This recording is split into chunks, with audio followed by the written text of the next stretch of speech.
It's the Daily Dispatch in discussion with Darren Mann. The Daily Dispatch in discussion today, catching up with a man who hails from these parts. He's an author, he's a journalist. He's just brought out a book called Manifesto, A New Vision for South Africa. Songezo Nzibi, thanks for joining us and good to have you back in the Eastern Cape. Good morning, Darren, and thanks for having me. A new vision for South Africa, Songezo. In a nutshell, what is that vision?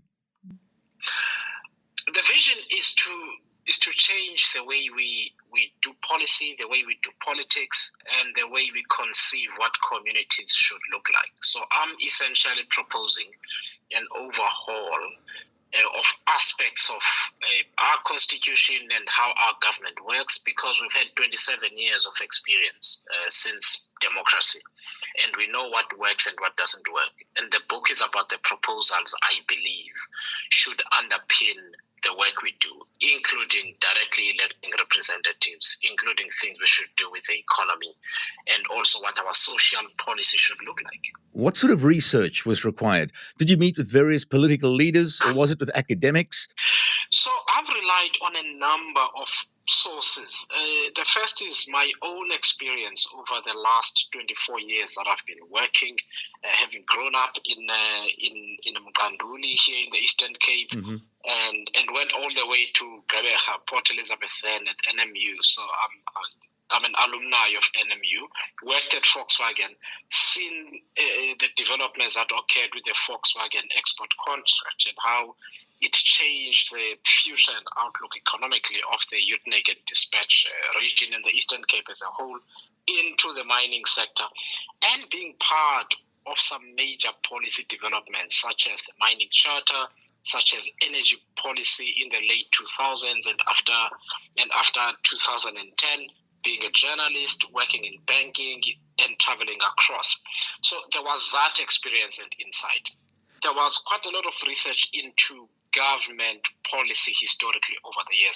I was actually fortunate enough, Darren, to do a project, a book on the 100 years of the South African Reserve Bank, which it achieved last year.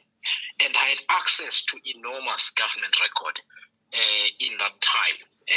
The decision-making in the executive, in the South African Reserve Bank itself, and so on.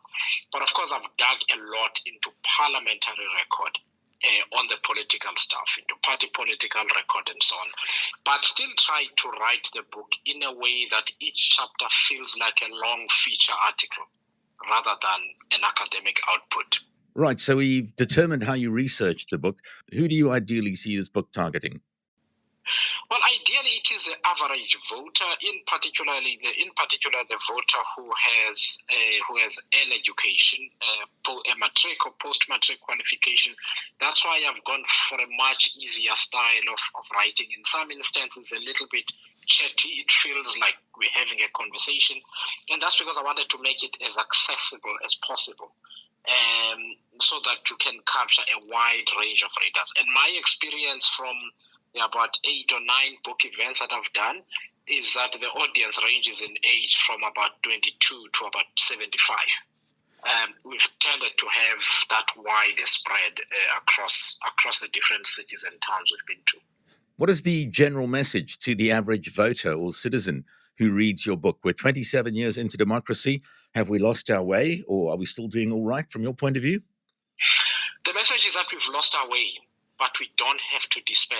There are things that we can do now and in the long term in order to turn our country around, but that's going to require that we find other people like us. We are rooted in values and principles. I mention what those are in the book, including rooting everything we do on our constitution, because some politicians tend to insult it these days, and then looking for the most capable and trustworthy in our society in order to take up leadership or positions of responsibility in different spheres of South African life. While I was researching for the chat with you this morning, I came across a quote which really summed things up for me in many ways. It said that voters who vote in the same leaders, election after election, and then complain about their lot are not victims, they're accomplices. In many ways that is true, and in other ways it's not. And let me explain the latter. Because the first is self-evident or obvious. in some instances, as I write in the book, the voters simply don't have a better choice. Unfortunately, the opposition parties, which I criticize heavily in the book, do not bother to have the kind of conversation that would appeal to disaffected voters who are now in the majority and not voting. And that is why we find an entrenchment of the ANC in particular. What we know from elections records or analysis, even from the local government elections and from by-elections, when voters turn up in their big numbers, the ANC loses. When they don't, the ANC wins, because the only voters who are committed enough to vote repeatedly are those who have historically voted ANC. I see you were quoted in another interview in saying that you decided to wait until Jacob Zuma was out of office, and you were glad you had, because otherwise you might have spoken more kindly of the opposition, the DA. Yes, I said that. I think I said that to Pierre de Klerk or somebody. I think it was not so long ago, and that is indeed true, because Jacob Zuma's government and the ANC were so bad that everybody else looked really good next to them. And it was important for me to get a more sober perspective on who really is doing what and how well. This is not to say, for instance, that DA is doing a terrible job in the Western Cape and in the city of Cape Town. But South Africa is a country as a whole, and it needs a unifying, credible leadership. And I feel that is where the opposition parties are failing, with Helen Zille and Julius, for instance, being incredibly divisive figures.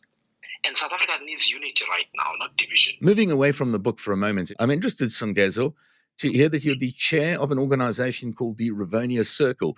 It is a think tank that was launched earlier this year, aimed at encouraging citizens to be actively involved in politics. Tell me a little bit about the work that you're doing there. The work that we're doing, the two that I can mention, which are really important. The first one is a program called Democracy Builder, and what we do is we do workshops with local communities and activists. In fact, we've been to Gqeberha, we've also been here to Buffalo City recently, and that is to provoke a different kind of thought, which is not just to complain about what is not working, but to imagine a different future and, in essence, build a plan, a set of priorities, and a plan around the issues that are really important for that community, and then have an action plan about how they're going to engage with their fellow citizens, with organizations in the community, and with those in authority, whether it is a local council or local government, and present not just a list of demands, but a way in which the key issues in that community can be resolved. It's a different way of doing politics, because in South African politics, the politicians come and address people and tell them what their needs are, promise to do them, disappear and never come back. We want people to be in a position where they say, hold on, sit down and you shut up, we'll talk.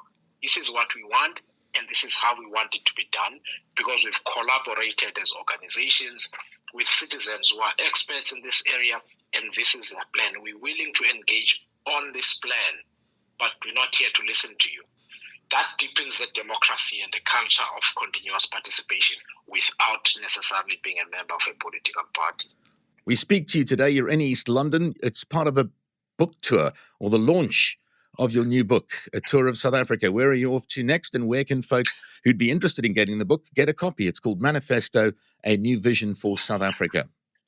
The book is available at Bargain Books, at Exclusive Books, and it's also available online on Kindle, or you can order it from the online stores if you want a physical copy. From here, we go to KwaZulu-Natal. We are in Durban and Umhlanga this afternoon and this evening, and then I'll head back to Gauteng. Appreciate your time this morning. Good luck with the launch of the book, and hopefully it's not too long before we catch up again. Songezo Zibi, have a great day. Thanks, Darren. That was the Daily Dispatch in discussion with Darren Mann.